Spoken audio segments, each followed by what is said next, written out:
Halo semuanya, selamat datang di channel tanpa budget, channel yang view-nya stuck situ-situ aja. Tapi ya gimana, emang effort saya rasa juga kurang, tapi ya udahlah. Hari ini kita akan bahas tentang geometry nodes lagi. Dulu kan saya pernah membahas per episode ya, fungsi nodes-nya. Kita akan melanjutkan fungsi tersebut ataupun penjelasan dari nodes tersebut. Hari ini saya akan menjelaskan tentang geometry proximity. Sebenarnya geometry proximity ini lumayan simple ya namanya itu, yaitu adalah sebuah nodes GP geometry proximity. Simpelnya element of target geometry to calculate distance from faces. Jadi geodes ini akan menghitung dan mencarikan nilai jarak antara objek ke objek yang lain berdasarkan elemennya. Gitu. Kalau kalian lihat di sini elemennya itu bisa face, points, dan edge. Kalau instance tidak bisa, tapi bisa kalian ubah dulu dari instance menjadi points, itu menjadi vertices. Misal saya akan menggunakan grid yang mudah. Grid ini akan saya buat size-nya itu 5 meter dengan jumlah vertex 100. Karena sekarang ini kalian harus ingat ini geometry nodes ya, berbeda dengan shader biasa. Geometry nodes itu sangat tergantung pada jumlah vertexnya. Jadi semakin banyak vertexnya, semakin tinggi juga resolusinya. Kemudian saya akan tambahkan empty dan saya akan tarik ini ke sini. Ini klik saja terus klik and drag ke sini. Nah, ini kan si empty ini dia bukan objek, dia bukan instance, tapi karena kita bisa ubah dari objek tersebut ataupun dari empty menjadi instance, jadi kita ubah jadi instance saja. Kemudian dari instance saya akan ubah menjadi instance to points. Nah ini. Kalau kalian tekan Ctrl Shift, maka kalian akan melihat satu points di sini yang sangat kecil. Nah, dari sini kita akan ubah lagi dari points menjadi vertices. Point to vertex. Nah, dari sini kita bisa menggunakan empty sebagai informasi dari si objeknya gitu. Ini ke sini. Kemudian kita tambahkan set position. Kemudian saya akan menambahkan distance ke offset. Oh, ini salah. Points. Nah, ini dia. Ini juga original ubah jadi relatif. Jadi sehingga kalau kita menggeser objeknya, ini akan terus terupdate. Nah, bisa kalian lihat geometry proximity ini saya tempat program dulu biar lebih mudah.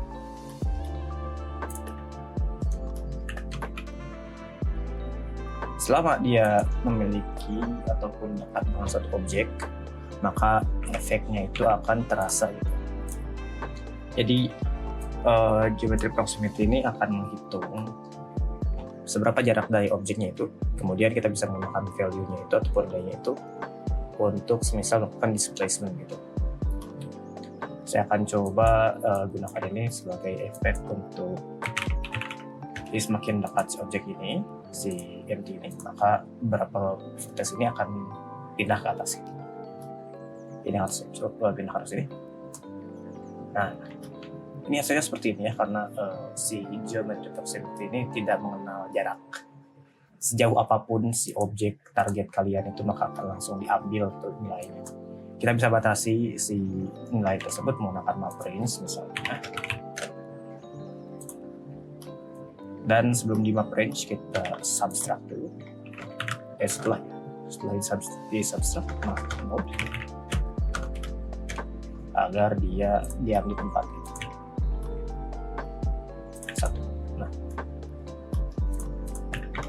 Kalau saya pindahkan ini, maka kita akan melihat efek di mana semakin dekat objek dengan targetnya, ini target, ini si geometri sepertinya. Maka si vertexnya itu bakal pindah ke bawah gitu.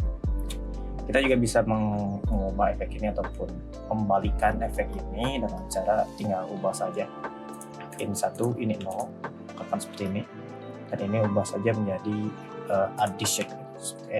Jadi di mute saja seperti ini. Soalnya kita juga bisa menambahkan efek lain. Misal saya menambahkan efek hujan gitu, walaupun agak mahal sih nantinya karena terlalu banyak vertices. Tapi sebagai contoh saja, misal saya akan menggunakan gridding lagi, Shift D, kemudian ini akan saya pindahkan ke atas transform biar simple. Ini akan saya pindahkan ke atas sejauh 10 meter. Ini terlalu jauh ya, 5 meter sih. Kemudian distribute points on faces. Setelah itu kita ingin memindahkan di poin ini secara random menggunakan set position. Karena kita ingin memindahkannya ke sumbu Z, jadi kita gunakan combine XYZ lagi.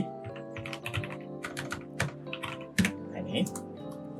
Dan dari sini kita tambahkan saja random value yang simple. Jangan, kalian bisa menggunakan noise, bisa menggunakan apapun, terserah kalian. Untuk minimalnya 0 lah, maksimalnya di 10. Oh, ini ke atas ya, jadi maksimalnya -10 seperti ini. Nah, karena kalau kalian lihat ya, ini kita ingin membuat efek hujan, jadi kita perlu bantuan matematika menggunakan math mode. Kemudian kita ingin dia ke bawah, jadi kita buatkan subtract seperti ini. Kalau nilainya semakin naik, maka semakin ke bawah ya, akan terus ke bawah. Kemudian kita akan tambahin misalnya. Kita tambahkan modul truncate to float, tidak akan terlalu berpengaruh. Ini juga kita tambahkan scene time agar si pergerakannya itu tergantung pada frames. Nah, seperti ini. Ini kalau kalian naikkan maka akan semakin bisa ke bawah ya, tapi usahakan jangan terlalu besar, jangan terlalu besarnya daripada -10 ini. Jadi misal ini 10 loh, maka si nilainya itu akan si animasinya itu akan terlihat masih mulus gitu. Kalau kalian naikkan 11 misalnya, jangan seperti ini, 11, nanti akan ada area di mana si ininya kosong seperti ini. Ini 10 saja. Atau kalian gunakan value untuk mengontrol dua nilai yang sama. Ini -10 di sini, kemudian ini di multiply saja -1. Jadi berapapun berapapun nilai yang minus akan berubah menjadi positif. Atau absolut juga bisa sih aslinya. Absolut. Nah,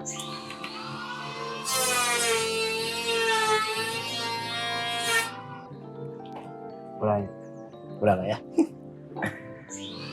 Aduh, udah lah ya.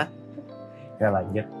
Nah, dari instance ini kita akan bisa ubah instansinya menjadi vertex tadi. Jadi kita bisa gunakan saja ini instance to point. Soalnya kan sudah jadi point saya, jadi langsung saja ambil ini. Nah, ini sudah menjadi vertex semuanya. Dan menggunakan teks ini kita bisa saja langsung ambil si nodes ini copot saja, dan ini ke sini. Kemudian nah seperti ini.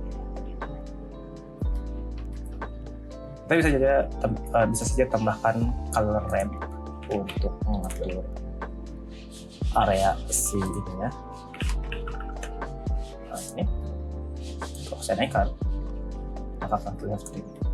Ini juga bisa kita balikkan, flip ini seperti ini, dan kita akan bisa menggunakan efek yang ini saya turunkan saja. Nah, seperti ini. Ini tambahkan lagi ke sini. Ini copy terus di paste saja nilainya ke sini. Dan kita memiliki efek semacam seperti apa ya, air yang ya masuk ke hujan gitu lah. Tapi ya karena ini menggunakan vertesis sekali lagi, ini jadinya lebih mahal. Ada teknik lain menggunakan paint system dan itu lebih murah secara komputasi. Jadi kalian juga bisa menggunakan cara yang itu. Tapi seperti yang tujuan video ini, bagaimana cara menggunakan geometry proximity pada beberapa kasus gitu. Sebagai ending, kita akan membuat sesuatu yang agak keren.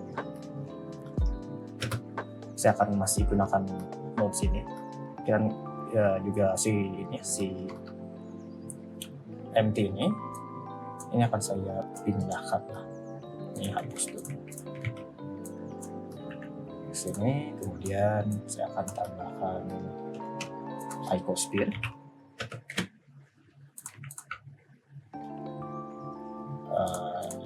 Tiga. Kemudian saya ingin split face agar si face-nya itu terpisah-pisah. Kemudian saya ingin semakin empty ini lebih dekat dengan objek icosphere-nya, maka saya ingin dia semakin menjauh. Normal.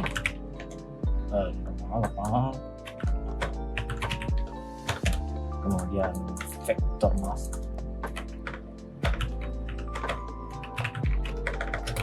Nah ini, dan dari ada ulang multiply, saya itu ini tambahkan geometry proximity JP. Dari face to back menjadi points. Ini langsung saja betul ya, mix. Tidak usah dijadikan vertex dulu. Mix.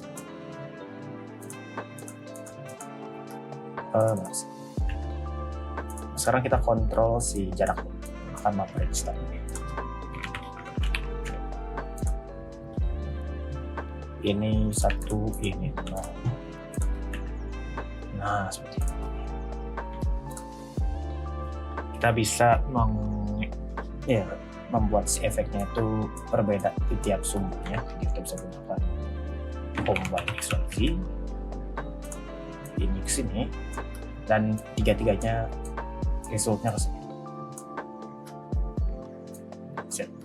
Nah di sini kita bisa kontrol salah satu sumbunya menggunakan node, misal sumbu Z-nya saja gitu. Multiply seperti ini. Sumbu Z dan Y, shift D. Seperti ini.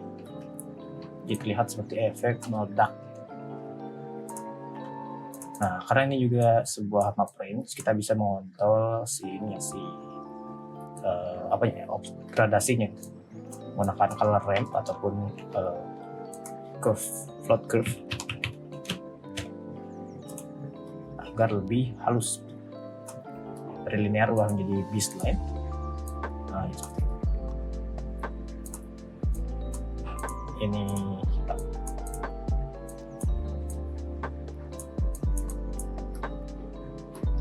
Dan kita bisa tambahkan semacam cahaya di tengahnya gitu, jadi terlihat seperti efek apa gitu.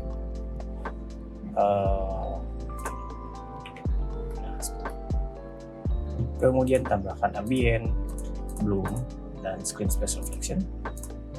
Itu diakhiri dengan extrude mesh agar dia memiliki semacam ketebalan. Kita combine seperti ini, kemudian merge by distance seperti ini, dan tambahkan semacam material.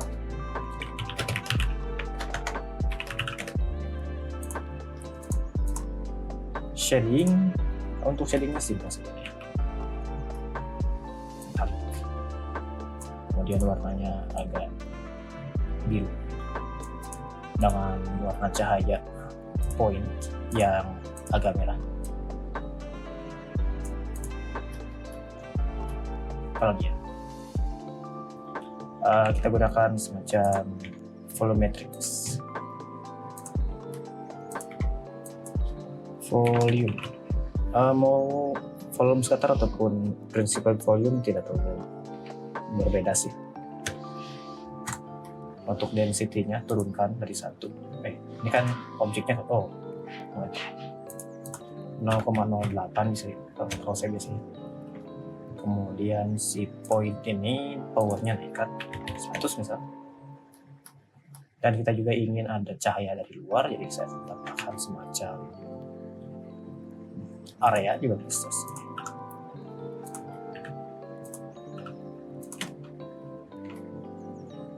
Areanya itu warna merah lah, biar agak terlihat ini intens.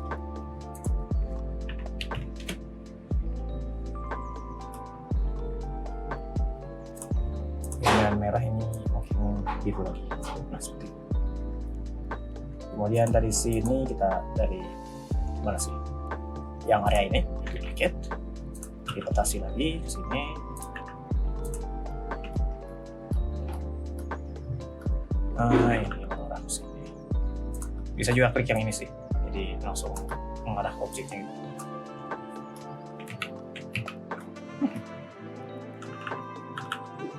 Nah, udah. Kemudian poinnya ini naikkan 200 gitu. Simple sih ya, karena video ini bertujuan tentang geometry. Mungkin akan saya akhiri saja sampai sini videonya. Kamera dan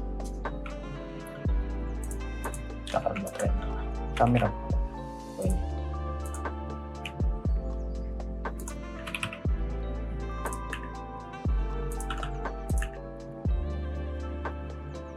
Nah, seperti itu. Mungkin kalau kalian niat, kalian bisa menambahkan semacam efek partikel di sini ya, menggunakan cube ataupun icosphere yang kecil gitu. Tapi karena tujuan dari video ini adalah menjelaskan tentang geometry proximity, mungkin akan saya akhiri saja video ini dengan hasil render ini 12. Semoga tidak crash. Tidak ya. Jadi mungkin itu saja yang bisa saya sampaikan di video kali ini. Seperti biasa saya akan katakan, jangan sampai kalian gunakan video saya sebagai informasi terakhir dari ilmu kalian. Perbanyak menonton video tutorial yang lain, perbanyak mencoba project-project yang lain. Karena saya yakin video saya tidak akan memberikan jawaban yang 100% clear gitu, jelas buat kalian. Sehingga kalian harus mencari tutorial-tutorial yang lain yang bisa memuaskan otak kalian. Sampai situ saja video yang bisa saya sampaikan. Jadi sampai jumpa di video selanjutnya.